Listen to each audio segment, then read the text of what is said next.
Listo. Entonces, bueno, en este segundo corte lo que vamos a ver es qué es el cálculo vectorial y cómo se usa para funciones en varias variables, que es lo que nos interesa a nosotros. Nosotros queremos ver funciones que vayan de digamos, de más de una variable y nos den un solo resultado. Algo así como una producción. En una producción cogemos varios insumos y obtenemos un único producto. Entonces, por eso es que nos interesan ese tipo de funciones inicialmente, ¿vale?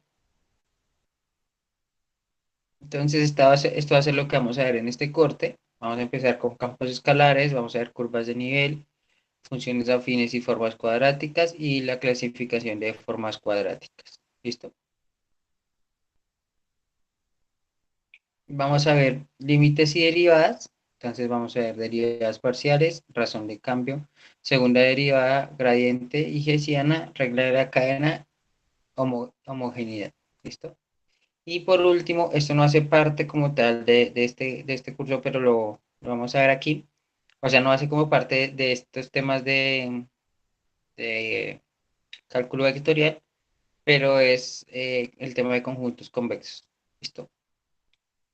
Lo vamos a ver luego. Esto es poquito, van a ser por ahí 2 clases, ¿vale? Entonces, empecemos. Entonces empezamos con campos escalares. Entonces, abramos con esta definición.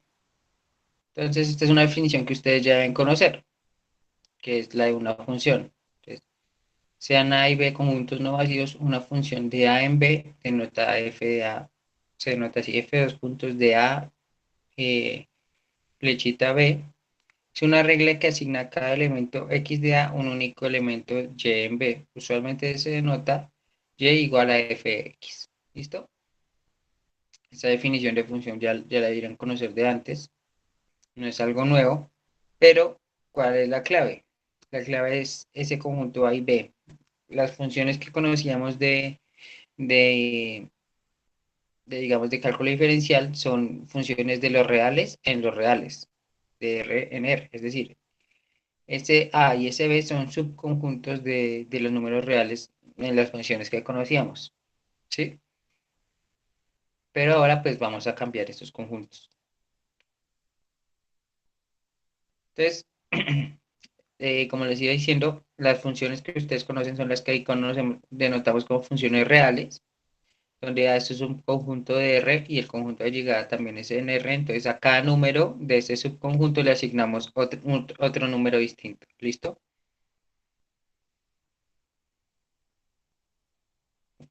Tenemos una función vectorial. En una función vectorial a cada número le asignamos eh, un vector, ¿sí?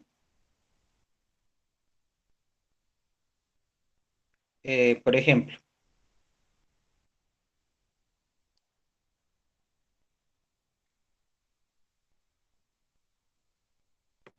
está aquí,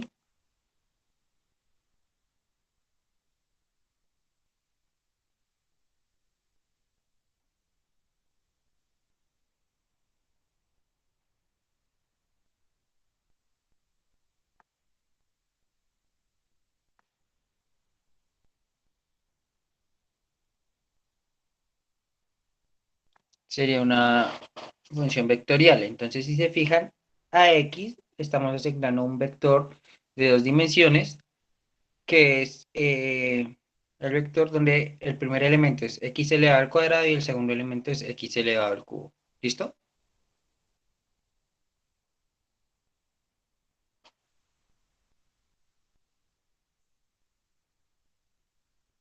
Entonces, eso sería una función vectorial.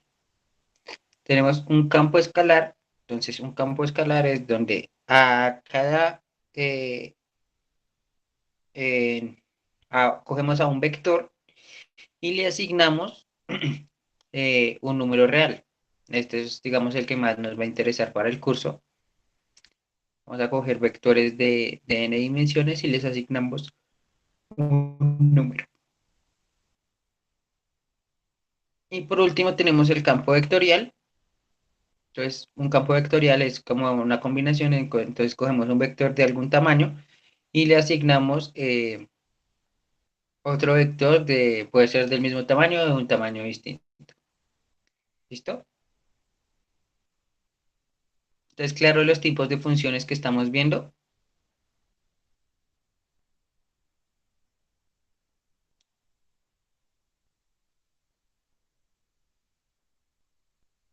Listo. Voy a poner unos ejemplos y ustedes me dicen qué es cada uno.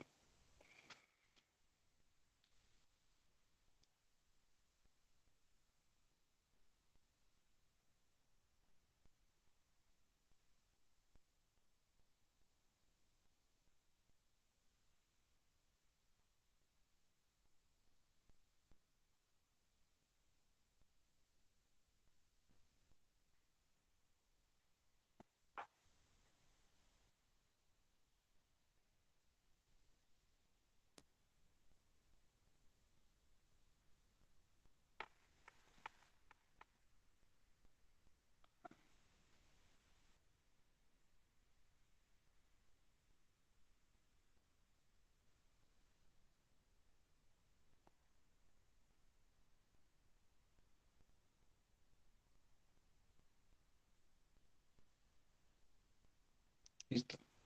¿Qué sería esta? La primera,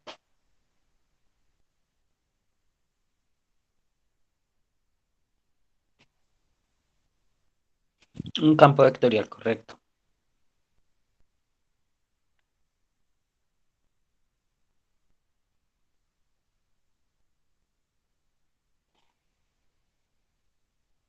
¿Qué sería esta?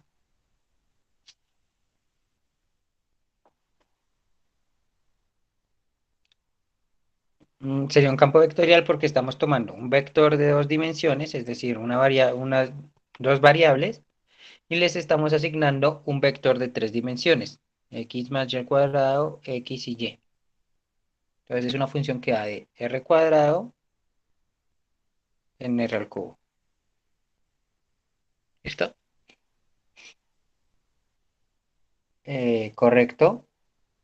Sería un campo escalar. Este sería un campo escalar.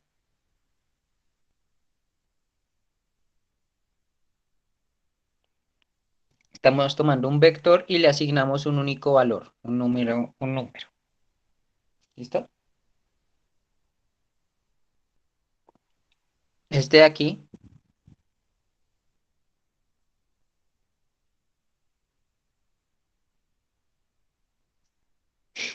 una función vectorial.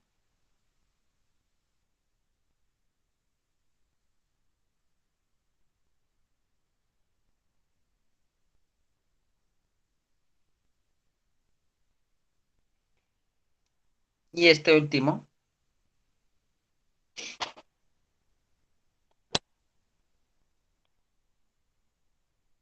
una función real.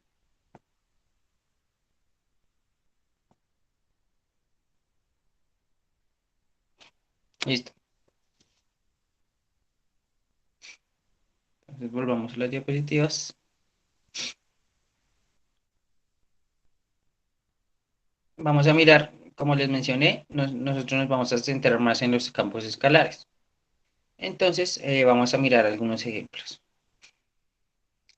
Por ejemplo, la suma es un campo escalar. Si ustedes se fijan, la suma es coger dos números y asignarles un único número que es la suma de esos dos. Entonces, la suma como tal es un campo escalar. Nosotros ya convivimos con campos escalares constantemente porque los usamos para muchas operaciones. Toda la operación es donde cojamos más de un número y nos dé un único resultado es un campo escalar, ¿cierto? La multiplicación también es un campo escalar. Cogemos dos números y que podemos organizarlos en un vector y los multiplicamos. Entonces, esto también es un campo escalar. El promedio aritmético o el promedio como tal que sacamos nosotros es un campo escalar de Rn, porque si tomamos los datos del promedio como un vector de n dimensiones, dependiendo de cuántos datos tengamos, y simplemente sumamos todos los datos y al final los dividimos por n, pues estamos obteniendo un único número. Ese promedio, entonces, es un campo escalar. ¿Listo? ¿Claros los ejemplos?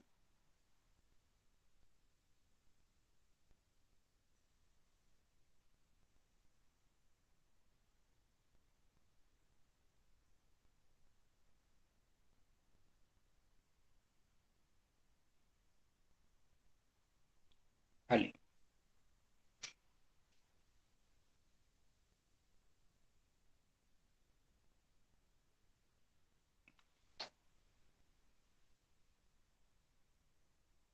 Bueno, quería mostrarles, antes de verlo de dominio, aquí hay otro ejemplo de una función eh, de un campo escalar. Por ejemplo, si tomamos este subconjunto,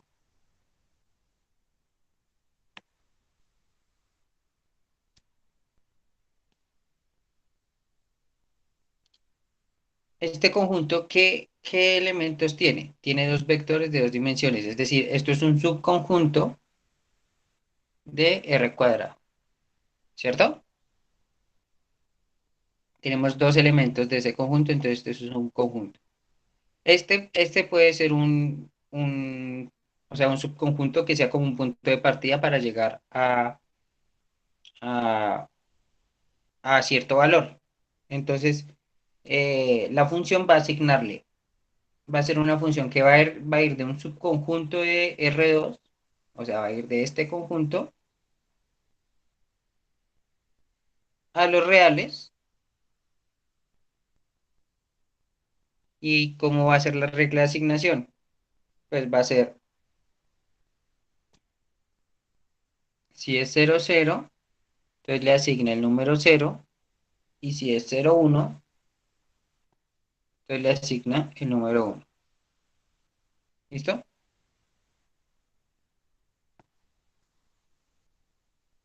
Si se fijan, si graficamos esto, entonces tenemos el, ¿dónde está ubicado el vector 0, 0 en este campo? Aquí, X. ¿Dónde está ubicado el vector 0, 0?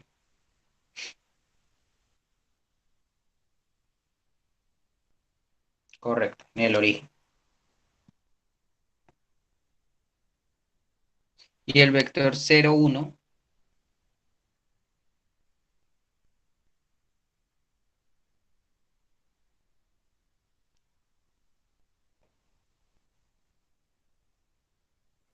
Sobre Y. sobre Y, exacto, un poquito arriba del origen. ¿Listo? Aquí está el 1.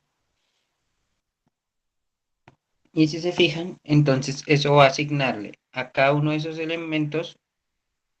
eh, Fíjense que ahora ya no vamos a trabajar. El conjunto de llegada no es en dos dimensiones, sino en una dimensión. Y vamos a llegar de aquí a aquí. Aquí está el 0. Y de aquí a aquí. Aquí está el 1. ¿Listo?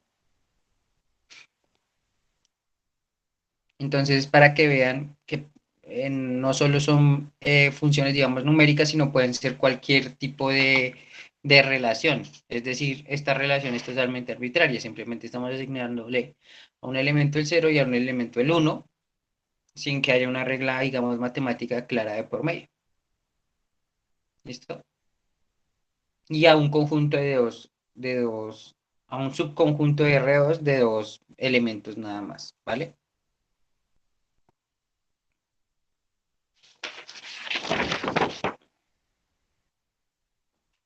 Listo. Entonces, si nos damos cuenta, una función consta de tres cosas. Tenemos el conjunto de partida, que estamos, en este caso, como vamos a trabajar con campos escalares, estamos diciendo que es un subconjunto de Rn. ¿Listo? Un conjunto de llegada, que para nuestro caso va a ser R,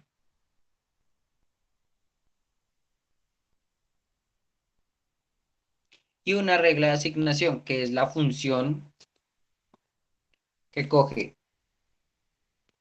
a X, donde X es un vector de Rn,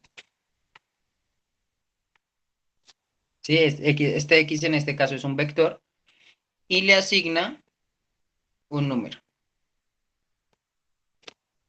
¿Listo? Entonces, esta es la regla que transforma X. ¿Listo? Por tanto, esto es lo que identifica a una función, estas tres cosas. El conjunto de partida, el conjunto de llegada y la regla. ¿Sí? Eso es lo que lo identifica. Por ejemplo, si tenemos esta función de aquí,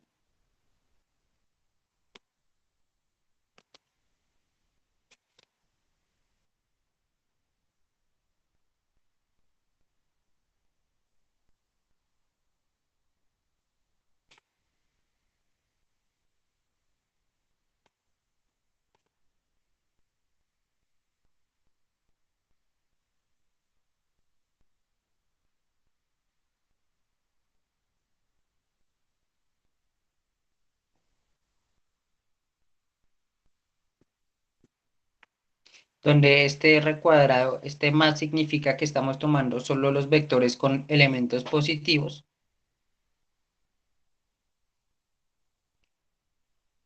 Estas dos funciones son la misma.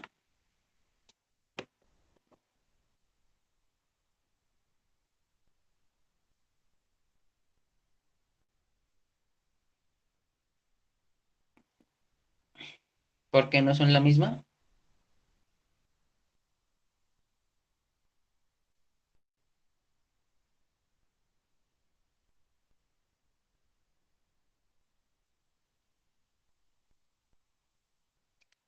Listo.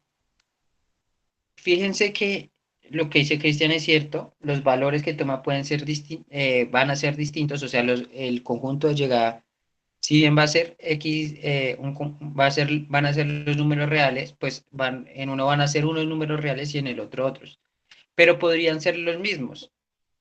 Por ejemplo, si la función fuera esta,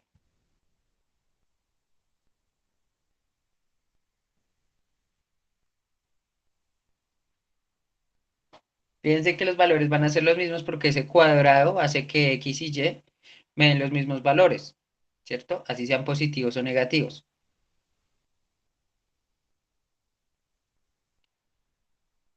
Entonces, la clave para diferenciarlos en este caso es que tienen un dominio diferente, ¿sí? Este parte de R cuadrado y este parte de los R cuadrado positivos.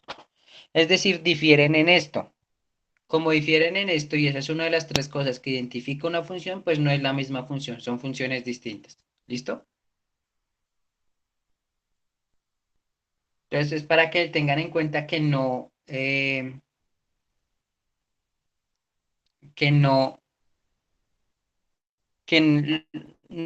n- o sea, las tres partes son las que identifican una función, no solo la regla de asignación o no solo el conjunto de bien, el conjunto de partida. ¿Listo? Entonces, por eso vamos a hablar de ese conjunto de partida.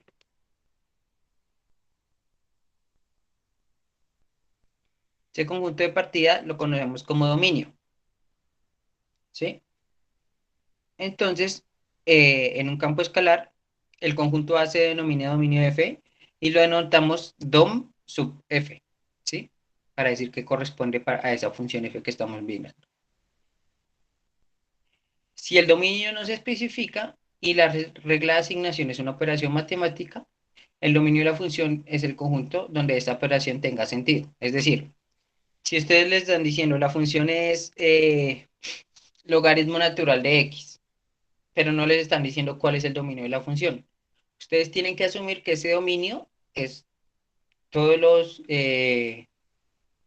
vectores donde logaritmo natural tenga sentido. ¿Listo? Por ejemplo, miremos esta.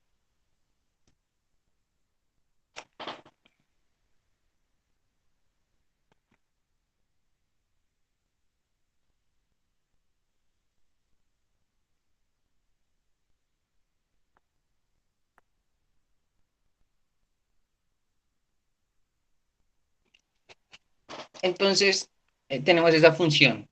¿Para qué valores de x y de y tiene sentido sacarle el logaritmo natural?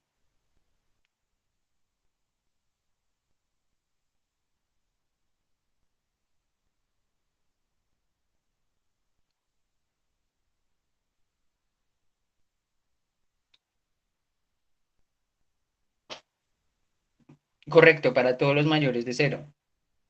Logaritmo natural solo está definida para los valores positivos.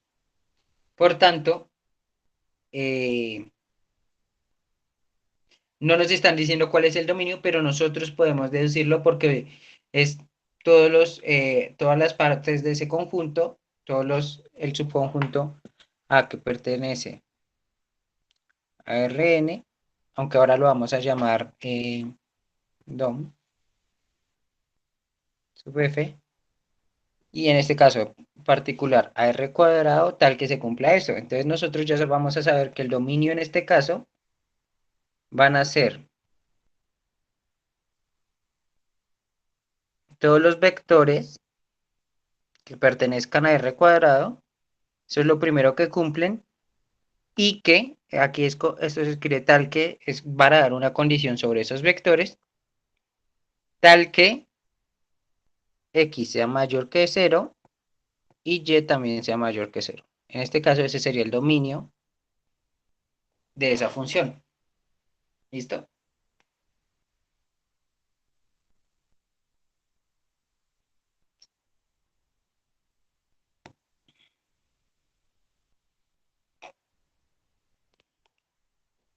¿Cuál sería el dominio para la siguiente función?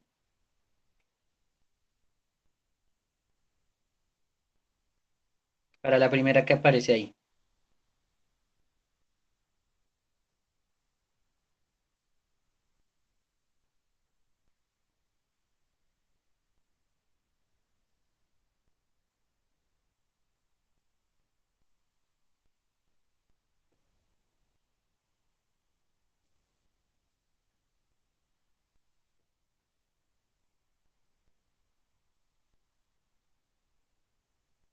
Por una pregunta, ¿no puede restringir el dominio para cada variable? ¿O tiene que Claro, ser en general? fíjense que aquí lo restringimos para cada variable. Dijimos que x tenía que ser mayor que cero y que y tenía que ser mayor que cero. ¿Listo?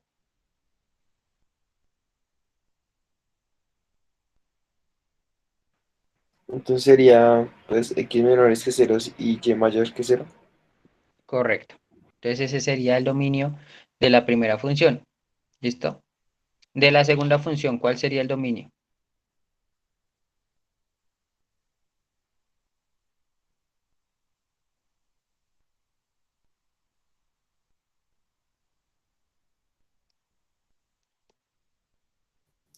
Hay dos opciones, profe, que los dos sean mayores que cero o que los dos sean menores que cero.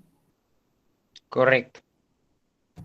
Entonces, escribiéndolo sería así.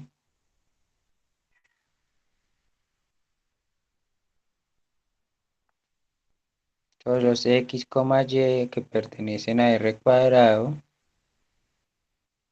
y que x, y sean mayores que cero o x, y sean menores que cero. ¿Listo? Alguna de las dos. ¿Listo? En este caso no se pueden cumplir ambas al tiempo porque son excluyentes, ¿no?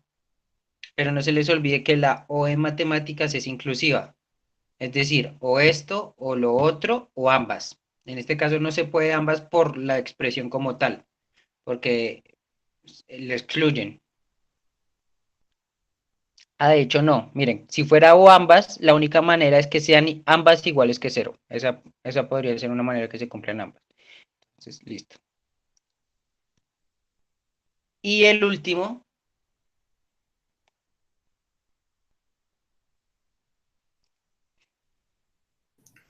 Todos los reales excepto menos uno, menos dos y cero. correcto.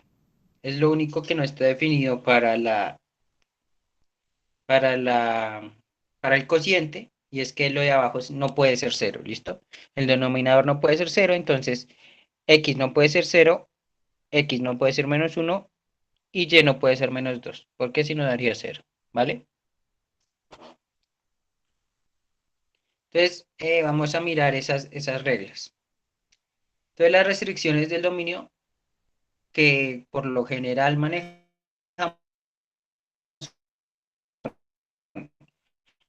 no se puede ir por cero. No podemos sacar el logaritmo de números menores o iguales que cero. Y ya las restricciones por la naturaleza del problema. Por ejemplo, si estamos mirando en producción, uno no puede usar cantidades negativas ni de bienes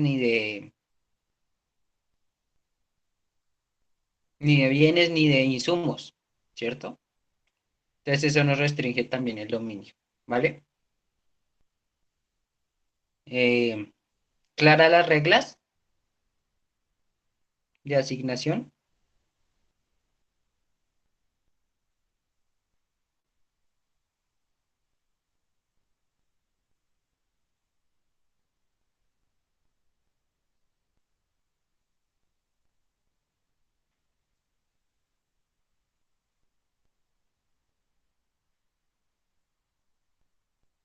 Listo. Entonces vamos a encontrar el dominio de estas funciones.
¿Listo? Les doy un momento para que intenten buscar esos dominios.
Bueno, muchachos, ¿cómo van? ¿Los encontraron? ¿Cuál sería el primero?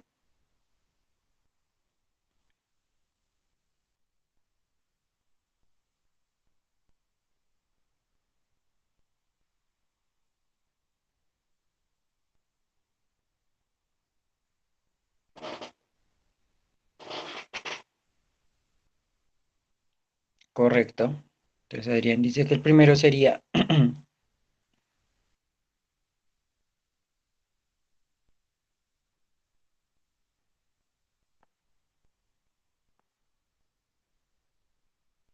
x más y mayor que cero. ¿Listo? También se puede escribir como Fue una pregunta, cuando escribe, bueno, x más y pertenece a los reales, al cuadrado, ¿ese cuadrado quiere decir es la cantidad de variables que hay o por qué se pone el cuadrado? ujú. Sí, correcto. Fíjense que la definición la vimos para Rn, de hecho. Entonces ese n indica el tamaño del vector, ¿vale? En este caso es un vector de dos variables. ¿Listo?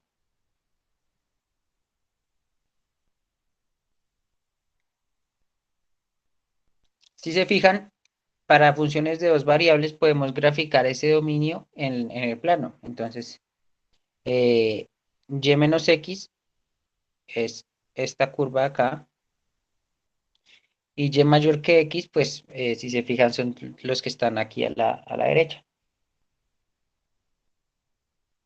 Entonces el dominio sería esta parte del plano. ¿Listo?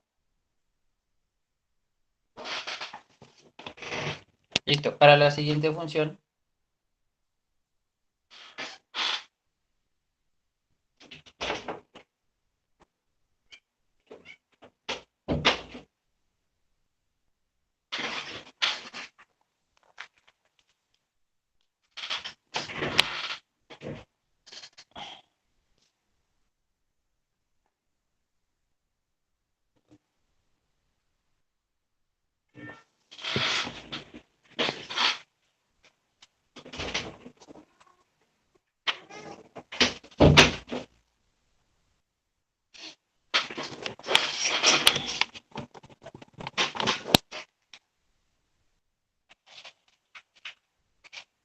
uno más x mayor o igual que y al cuadrado. ¿Listo? Entonces, eh,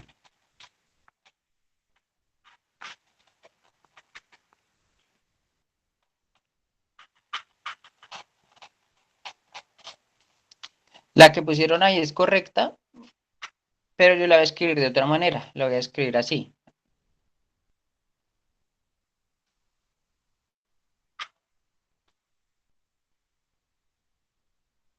¿Listo? ¿Por qué? Porque así es más fácil de representar en el plano. ¿Listo? Si fuera x al cuadrado, sería de esta manera. Como es y al cuadrado, pues es de esta manera. ¿Listo? Y aquí corta con el uno. Y x mayor que y al cuadrado. ¿Qué pasa con aquí? El punto 0, 0. ¿Qué pasa? X es mayor que, si miramos el punto 0, 0, el que está fuera de la parábola, tendríamos que x es igual a 0 y y es igual a 0, menos 1. Entonces esto sería igual a 0 mayor o igual que menos 1, si se cumple, entonces lo que estamos tomando es lo que está por fuera de la parábola. Para saber qué parte del conjunto estamos tomando, cogemos un número por fuera de lo que divide el conjunto y otro por dentro y miramos dónde se cumple. En este caso ya vimos que se cumple por fuera, entonces por dentro no se va a cumplir. Y entonces el dominio sería este conjunto de aquí, sin contar lo que está dentro de la parábola. ¿Listo?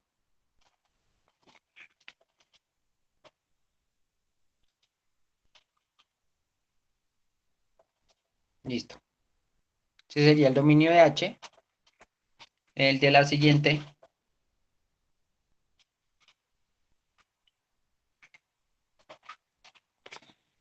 Ah, este era G, ¿no? Creo. Sí, perdón, este era G. Ahora sí, el dominio de H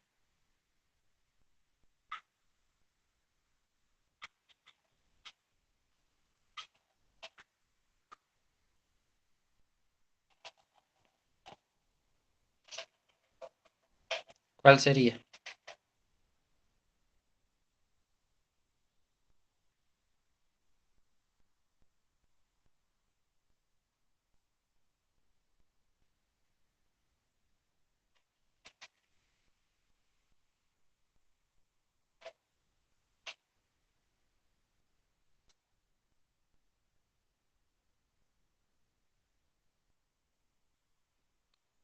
Correcto. Serían todo el vector, ¿cierto? ¿Por qué? Porque nuestra función era x al cuadrado por a la 3xy. X al cuadrado acepta cualquier valor de x y la exponencial también acepta cualquier valor que se le ponga encima. Entonces, eh, serían simplemente r cuadrado. ¿Listo? Todo el conjunto. Sin restricciones. Es decir, si lo graficamos en el plano, pues sería todo el plano. ¿Vale? Y ya por último tendríamos el dominio de eh, K, que le pusimos K,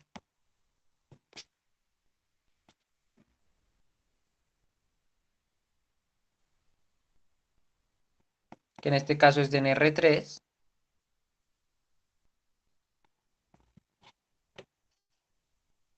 ¿Y cuál sería?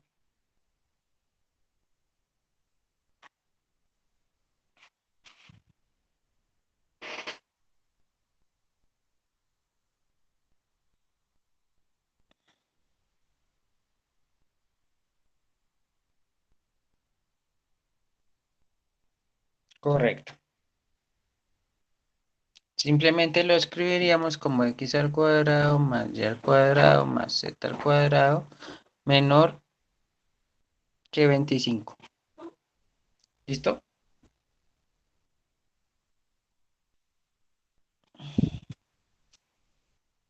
De esta manera ya tendríamos el dominio de estas funciones.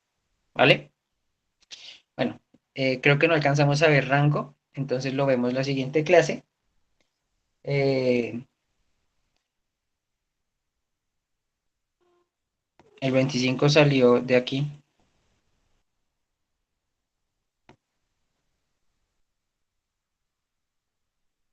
¿vale?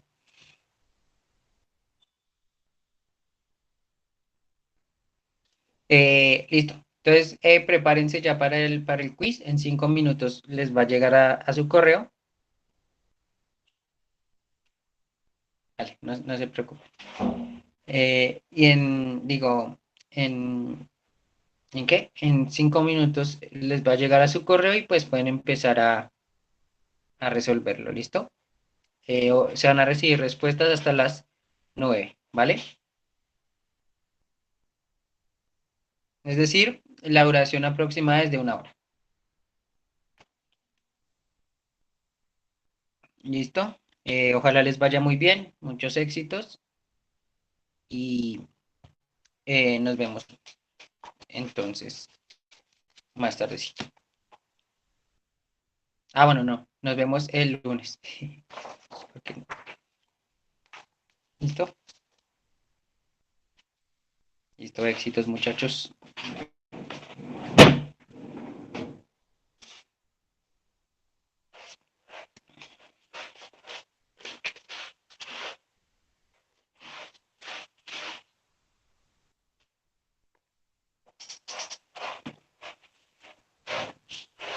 Sí, las diapositivas y todo el tema del corteo lo voy a subir en el transcurso del día, ¿listo?